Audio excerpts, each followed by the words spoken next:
Welcome to English Cast. Have you ever wondered why we go to work every day? What is the purpose of our jobs?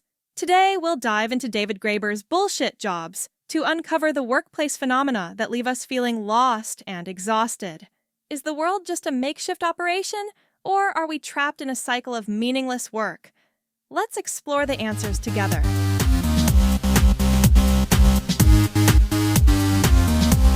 Ever feel like you're just kind of going through the motions at work, doing tasks that seem utterly pointless? Oh, yeah, definitely. You're not alone. We're diving into David Graeber's Bullshit Jobs today. Okay.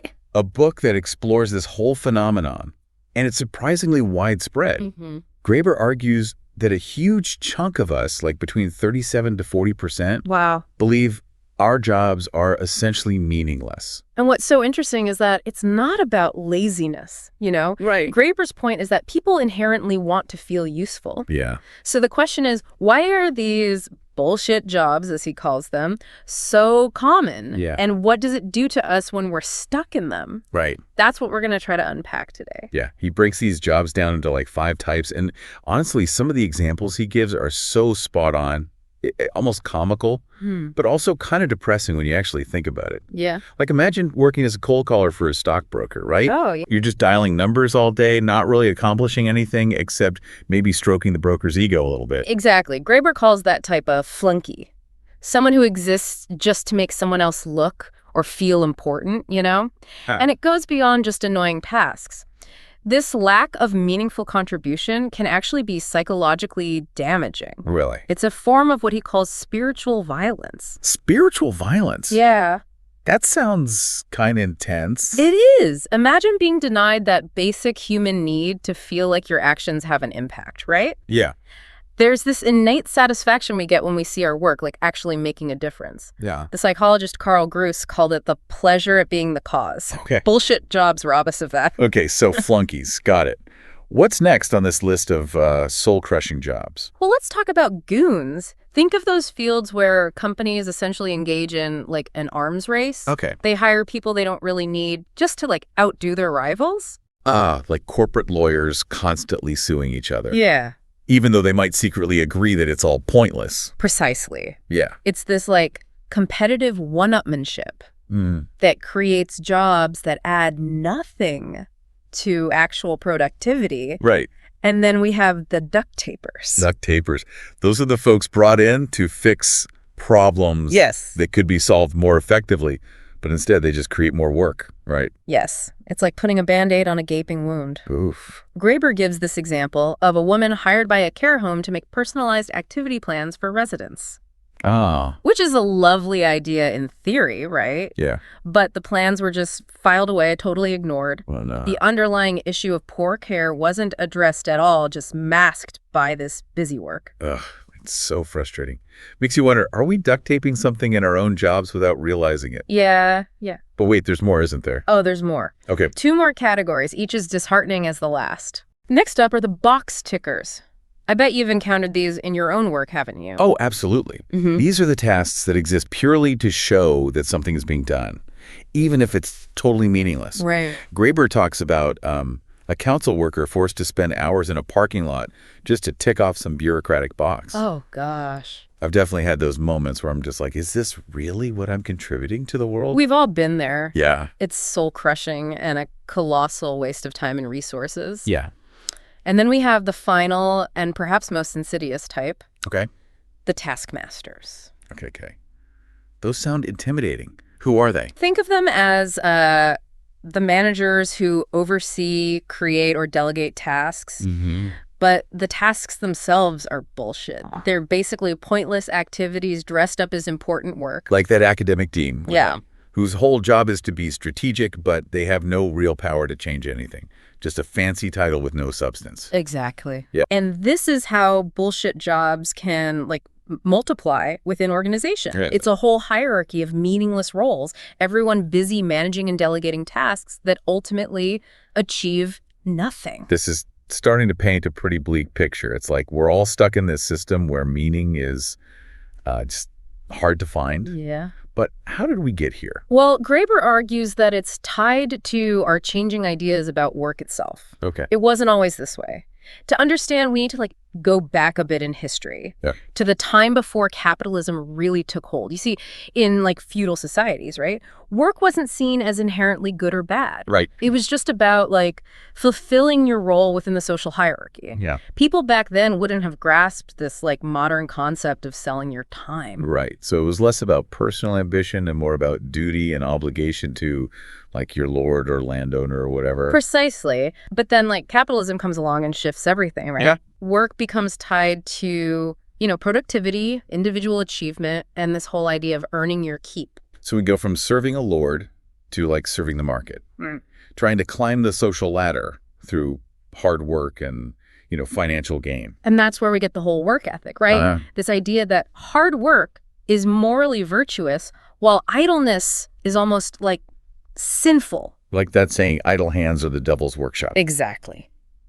But taking that to the extreme, doesn't it create a system where any work is seen as better than no work, even if it's totally meaningless? That's exactly Graeber's point, right? Yeah. This moral judgment around work, it starts to impact how we see those who don't work or whose work isn't seen as, traditionally productive. Right. Think about the stigma attached to being unemployed or relying on, say, social assistance. Yeah, it's there's this unspoken assumption that if you're not constantly working, you're somehow lazy or taking advantage of the system or something. Exactly. And this even spills over into how we value certain professions. Oh, yeah. Teachers, nurses, social workers, they're doing vital work, right? Yeah. But they often get paid less and have way less prestige compared to those in more productive sectors, like finance or tech. Right. It's almost like our economy doesn't properly value the work that actually cares for and supports people. Yeah. Yeah. And this ties back to the rise of bullshit jobs because it's easier to create and justify jobs that fit into our existing economic framework. Right. Even if they're ultimately pointless. So instead of restructuring things to value meaningful work, we just keep inventing more and more ways to keep people busy. Graeber calls this system managerial feudalism, where hierarchy and layers of management are prioritized over actual efficiency. So it's we've replaced the feudal lords with a new kind of overlord, the manager. Yeah. But instead of land, it's these meaningless tasks that we're all fighting over. You got it. And within this system, the easiest jobs to create are often the ones that lack a clear, measurable outcome. Yeah. It's way harder to invent, metrics for making someone's life better than it is for, say, number of reports filed or widgets produced. So it's we've built a system that rewards pointless busyness over actual meaningful contributions. Yeah. No wonder so many people feel stuck and disillusioned. Graeber argues that this directly contributes to that feeling of what was it, spiritual violence we were talking about earlier? Yeah. It's the demoralization that comes from being denied the chance to do work that actually matters. It's like being forced to play a game where the rules are constantly changing and there's no way to win. Exactly. And that sense of meaninglessness can then, impact society as a whole. Right. It breeds cynicism and apathy. So we're all caught in this web of bullshit, right? Yeah. From the individual who feels trapped in a pointless job to the wider societal implications of disengagement and distrust. But if Graeber's right, and this is a systemic issue, where do we even begin to fix it? That's the million-dollar question.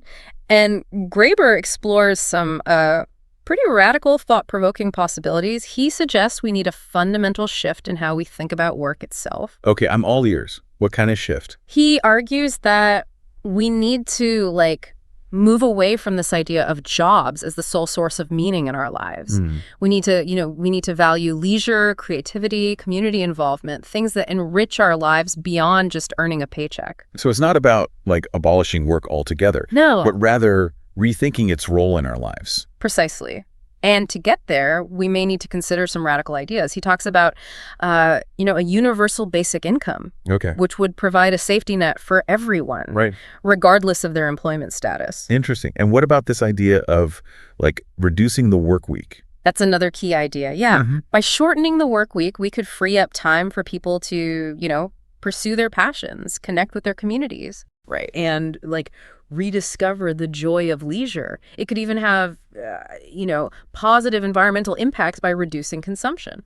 Yeah, that's true. Yeah. It's a whole different way of looking at work work-life balance. Exactly. But I imagine there would be a ton of pushback, right? Oh, yeah. Like, how do you convince a society that's so deeply rooted in this whole work ethic thing that less work could actually be a good thing? That's where, Graeber's work is so challenging, yet so important. Yeah. He's not just diagnosing the problem, Yeah. He's forcing us to actually imagine a different future, a future where work is less about drudgery and more about genuine contribution. It's a pretty utopian vision, for sure. Yeah. But given how many of us feel, stuck in this system of bullshit jobs, it's a vision worth exploring. Mm-hmm. But there's another layer to all of this, isn't there? Yeah. Graeber also talked about the political implications of all of this. Yeah. So we've talked about how these bullshit jobs impact us, like, personally, right? How they're tied to our whole economic system. Yeah. And even how our view of work has, evolved over time. Right. But Graeber doesn't stop there. Yep.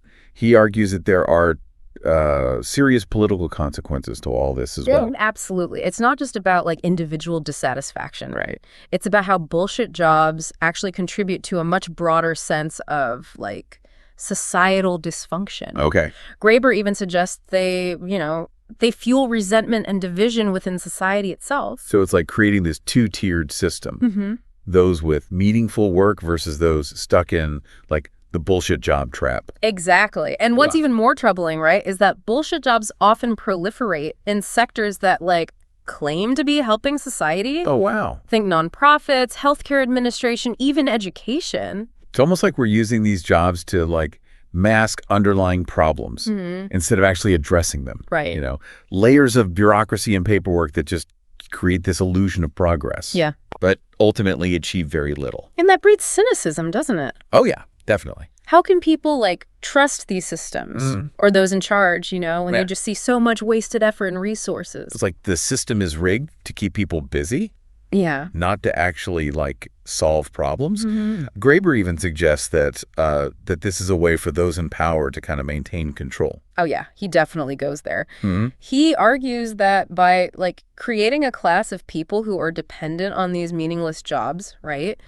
It becomes way easier to, control and manipulate them, keep them preoccupied, prevent them from questioning the status quo or demanding more meaningful work. Wow. It's a subtle but really powerful form of social control. This is all starting to feel pretty heavy, to be honest. I know, right?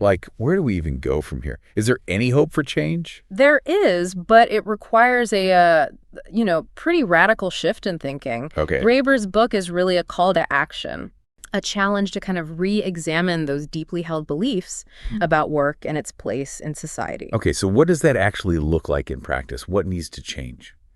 First, we need to recognize the inherent value of caring labor. Okay. Those professions that nurture, support, and educate. Right.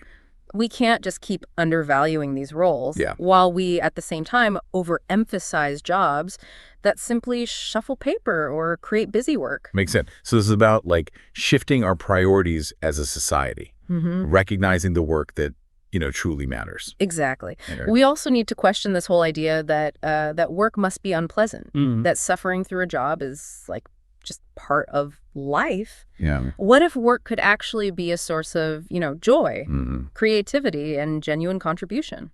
That sounds pretty idealistic, but I definitely like the idea. Yeah. How do we actually get there? Graeber suggests we, explore some alternative economic models, like a universal basic income, which would, decouple work from survival.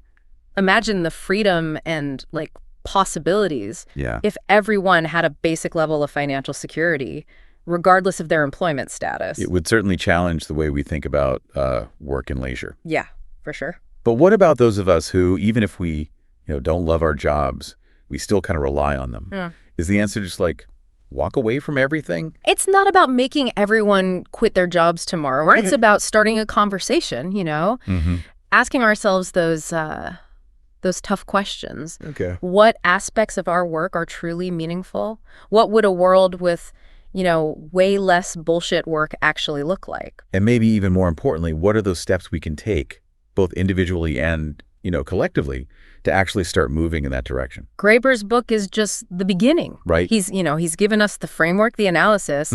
Now it's up to us to take that and turn it into real action, to push for policies that prioritize, human well-being, Right. to support those who are in undervalued professions, to challenge the systems that perpetuate pointless work.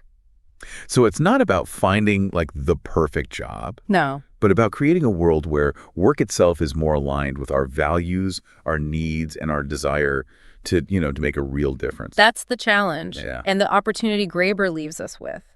It's time to stop accepting bullshit jobs as just an inevitable part of life. Right. They are a product of the choices we've made, and we absolutely have the power to make different choices. It's definitely a lot to think about. Yeah.